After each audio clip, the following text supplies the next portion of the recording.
Alright, so today's gonna be a question and answer video. I asked some people on Instagram to ask me any questions that you have and would like for me to answer in this video.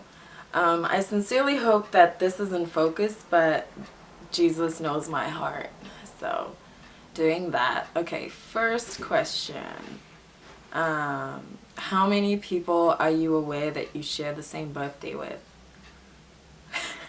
Let me check. Okay, that would be interesting. June 26th. Famous birthdays. I've actually never met anyone who has my birthday, but it would be interesting. Oh, Ariana Grande, Aubrey Plaza. Aubrey Plaza played, what was the girl's name? Some girl on Parks and Recreation, which I think is such a good show because I like anything that has to do with like government, especially like local government. I think is so interesting. Nick Offerman, who plays Ron Swanson on Parks and Rec. A lot of Indian football players. Mainly people I do not know. Sean Hayes, who was in he played Jack in Will and Grace. Yay! I like Will and Grace. That's pretty much it. So thanks for that question. I think it was a good one. Next one, a lot of these, you know, Africans are a problem. A lot of these are like my friends and family. Like one of my cousins is like, when are you gonna visit us in Canada? Girl!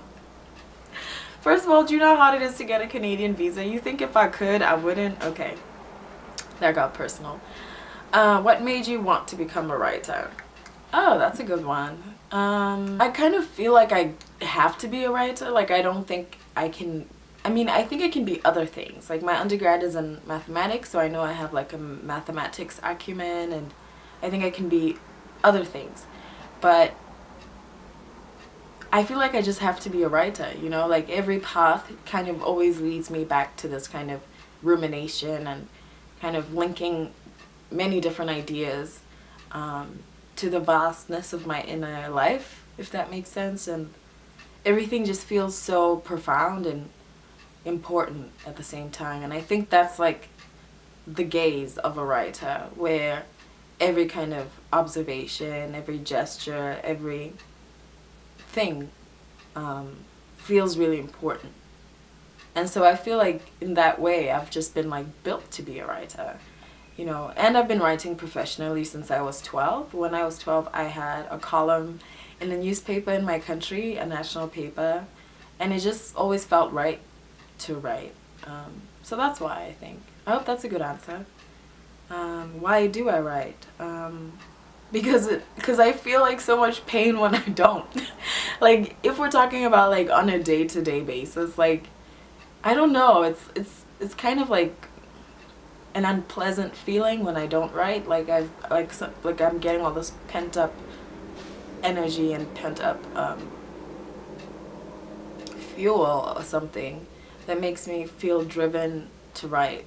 And I wish I was a much more disciplined person, because then every day wouldn't be this like battle within my soul where I'm just like, no, I don't want to do it, and then my other part's like, you better do it. Like, if that makes sense. So I write because I have to. And usually when people say I write because I have to, it sounds like really romantic, but for me it's like painful. I'm just like, oh, because like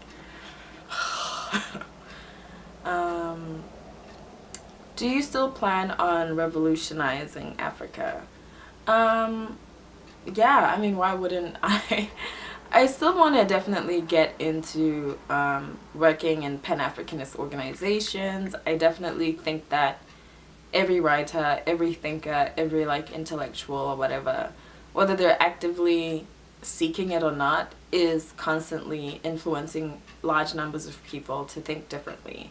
And I think I've been able to do that with my Twitter and my TED Talks and like speeches that I give and things like that. And I think I've been able to open some minds or change some minds or introduce new ideas to people. And if I can continue to keep doing that, and if all of these pieces kind of fall together, then that would be great. Which country do you feel patriotic to? Botswana. 100%. Like, if you get, I don't know, it's so strange because I know patriotism and nationalism are these like ridiculous concepts.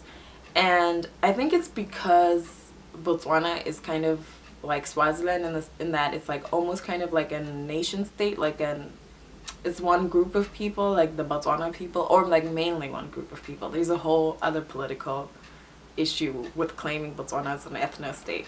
But yeah, so I feel patriotic to Botswana because my dad really like instilled in me like a pride in Botswana, specifically because my mom is from somewhere else, so I was like learning about the culture like an outsider.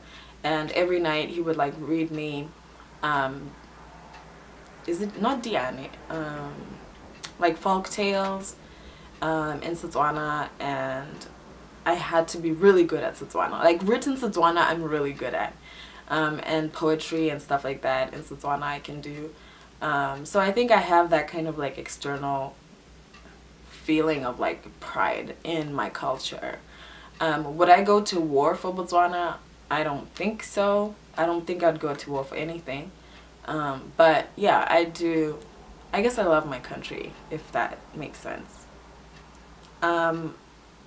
My friends, someone just asked me 3 questions. Kaone, why do you take long to respond to my messages? Do you love me? When are you coming home? I'm just gonna can I allow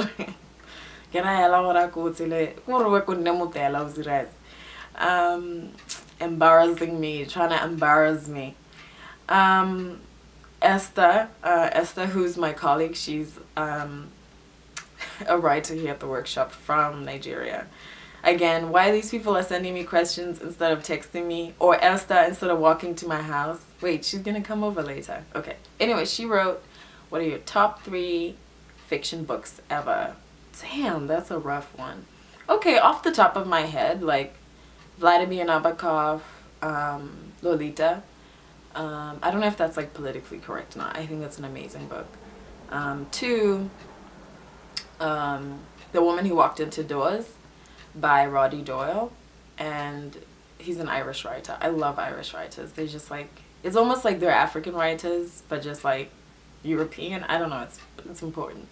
And then 3rd favorite book would be, I mean, I don't want to say Things Fall Apart because that feels like so cliched for an African writer to say Things Fall Apart, or for like, you know, but okay, the thing about Things Fall Apart, guys, like jokes aside, like if we're being really serious people for once in our lives, I feel like I'm reading Igbo. Like I don't speak Igbo, I've never really heard it, but when I read Things Fall Apart, when I read Chinua Achebe, I sincerely feel like he's telling it in his language and I'm understanding it somehow, and English is like just happens to be the medium by which we are interfacing, but that intimately I understand it. Does that make sense? And for me, as a writer who speaks other languages and who has a native language, Setswana, it is my dream to like be able to tell stories that reflect the way that I think in my language. And so Things Fall Apart is on the list. So I think that's gonna be the end of the video. Yeah, so I'm only gonna be doing this thing for like a few more weeks, but I think every Friday I should do a question and answer thing. So if you really do want me to answer some questions, then comment below on YouTube and we can get to talking.